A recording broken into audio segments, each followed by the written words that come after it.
Hello everyone, this is Pam Bardhi here, and I've got Sam Allen here. Hey, my girl Sam. So today we are going to talk about how do you maximize your inheritance, right? So somebody, a loved one passed, now is kind of like the repercussions of what that is. Hopefully they had planning in place and they talked to Sam previously, right? But how do you, if you do decide that an asset is to be sold, how do you maximize that, right? I feel like this is something, Sam, that like really isn't ever really talked about, right? It's almost like one of those things that you deal with after the fact. Right. And it's like, how do we nip it in the bud now so that you can kind of plan in advance and know how to structure it properly so that you can maximize your inheritance.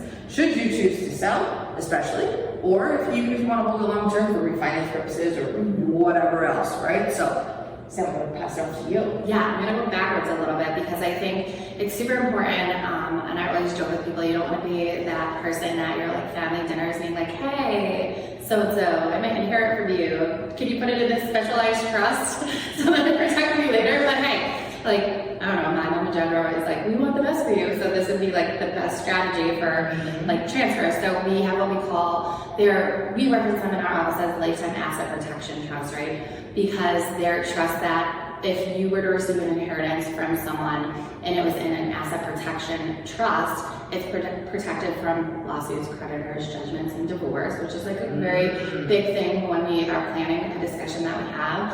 We're all aware of like the divorce rate and everything, and sometimes clients don't want their assets to transfer if divorce happens, right? So in terms of planning, right, or preventative planning, this is something that somebody else has to do for you. Like I would do it for my kids. They have asset protection trust, money transfers into this trust.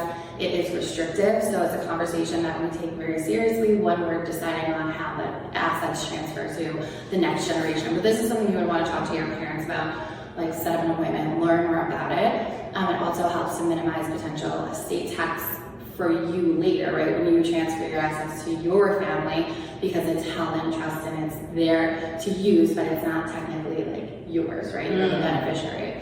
So that's one way. The other way is to really think about capital gains tax. And real estate investors, we're all well aware of that. Everyone wants to avoid. Totally. And everybody wants to avoid capital gains tax. And it's funny, it's like part of my passion on this is I was younger, I had moved back, I was in Miami for a while, and with my husband, we moved to Beverly, and I bought this multifamily. He was a builder. I like kind of met him through this whole process, and he was renovating the house, and then I don't know, where we lived, the street received this huge grant, and our real estate agent was like, you need to sell this place. Well, I didn't set it up right, and I was just like ready to go, want to move on with my life, and then I got my capital gains tax bill, and I was like, what is this? So I learned the hard way, so learn from my mistakes. This was a long time ago, pre like me knowing all this stuff, but I share that because we all, like we just, you're in the moment, so. Right. So I just want to use an example. If you click on the link, this is a really great like slideshow, and you might see me like reading off of this. I want to make sure my numbers are correct with referencing this particular example for capital gains. So we have clients that come in, they're called Sally and George. They want to transfer their interests to James and Jesse, their kids, and they want to make sure that, the kids honor their wishes, Sally and George wishes. So Sally had George successfully added, Sally had James and Jesse successfully added to her, the deed, right? The deed of the property that I'm referencing. And we want to know what is the cost of that, right? So this is while everybody's living. She was like, here you go, the house is yours, you're on the deed. And then I want you to all think about like the issues that could pop up. So when Sally and George bought their property in 1995, going way back, the original cost basis, how old was I? 9? I was 4. Maybe I was 10, no, 95, no, I was 9. See, this is why I need my computer. So the original cost basis of the house, when Sally and George bought it in 1995, when we were 4 and 9, was $120,000. And the amount Jesse and James sold the property for, right, is $500,000. So when we're looking at the capital gains, they'll see the red box $380,000 is our gains, right? So you take the cost, so the way you calculate the cost basis, right, is like basically what the property was purchased for. And then typically if you put like repairs and maintenance and that kind of thing, you deduct that as well. And then what the sale price was. And then that's how you calculate the capital gains. Yes. And you're getting more like detail than me, and I love it. But Jesse and James got this full, like, perfect property, right? Perfect. But yeah, you're gonna have there are other things that come into play. And this is just to give you a brief idea. So, we would say, you know, when we're looking at different types of plans, we'll say the initial value, and if you watch the sheet that I'm referencing, is $120,000, side sale value $500,000, length of ownership more than 1 year, annual income $77,627, final status of a single person, capital gains tax this person would pay is $86,550. So these are just giving you different examples. You can actually go onto the Smart Asset website that you see here and like start calculating. So as you talk to your parents and you're learning about insurances or deciding on what your strategy is, use the Smart Asset website. Of course, we're not affiliated with it, but it's a useful tool to get some sort of idea of what the implications will be. So if we were to help this lovely family, we would say, okay, let's go and talk to a lawyer, right? Their great real estate agent would push them over to us, and we would talk about avoiding such a hefty tax bill and how we would do that. I'm sure you can all guess how we do this, as we would schedule a session.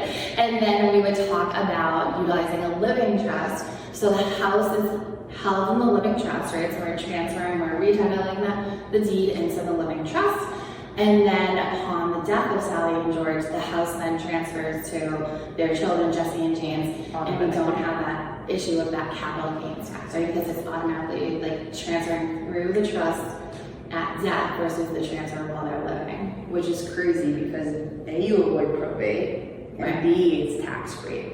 So we want to really talk about planning, and please do not add people to your deed. In very rare circumstances will we do that. Sometimes it comes up, and trust me, if you ask an attorney to do that, you will sign a lot of waivers that you understand the implications, right? But really, it's not an implication for the client that's in front of me, it's an implication for their children. Right. So that's definitely something I think about. And that was like a very quick overview, but I think it's really important. And you want to come in and talk to your professionals, like the real estate attorney, a real estate agent, and your lawyer, and then your CPA for sure. But I mean, using that little formula, I think is a really useful tool for like just getting something quick. So you're like, all right, I got this. I should do this and not that. Right. I mean, if the intention's already been set, that this is what the game plan's going to be, then it's almost like a no-brainer. Why would you not? Right. You know what I mean? Like, why would you not put the living trust in place? Because then you avoid probate, which is all the attorney's fees and all the fees associated with that, and the time, of course. And then, of course, the capital gains tax, which is insane. Which you said for like an average person could have like $80,000 in that specific scenario. Of course, that's in reference, which we're going to provide a link for that, so you guys have that kind of example. But that's insane. So you really want to think about it, and like, you know, you hear step up in leases, capital gains, like all the things that encompass, you know, tax issues. You really want to pay attention to them. And of course, I'm not a CPA, but these are just like useful tools. And again, why, when you're interviewing professionals, ask the questions. Do you work with other professionals that I'm going to need in this process, especially real estate clients, because your portfolio is going to be big, and don't forget, you are a business, so you will be treated as such if you are doing rental properties. So you really want to make sure you dot your I's and you cross your T's. Absolutely, guys. So that is how you maximize your inheritance at the highest levels, right? So that living trust, and of course you talk to Sam. Those are the two things that you gotta do to kind of set that up. Because again, like imagine being able to avoid probate and also avoid capital gains tax, and that's freaking huge. Yes, it's like so great. It's amazing. Preventative planning again, right? It's the whole thing about the preventative planning. It's like, remember you said that, it's like the birth control of real estate. The real estate preventative planning clinic. We're right here at Mama. I'll be your representative spokesperson. Seriously guys, this is a huge, huge thing, and like literally could be utilized to save you so much time, money, and headaches. So without further ado, Sam, where can everybody reach you? So you can book online, lawmom.com. Call us 781-277-4488. We have a little recording, but you'll get a live person, or email me directly at sam@lawmom.com. And really, like, you can book a complimentary 15-minute call if you have a quick question. It's just taking that initial step and really weighing the cost benefit of if you do the planning now, it will save your family a lot of money later, and also potentially you a lot of money with regard to the business and the proper setup and making sure you're meeting formalities. But we're happy to help, and we have a great team here. So lawmom.com is probably like the easiest for most people, but Yeah. we are here, and you can text us too. Love it. Thank you guys. We'll see you next time.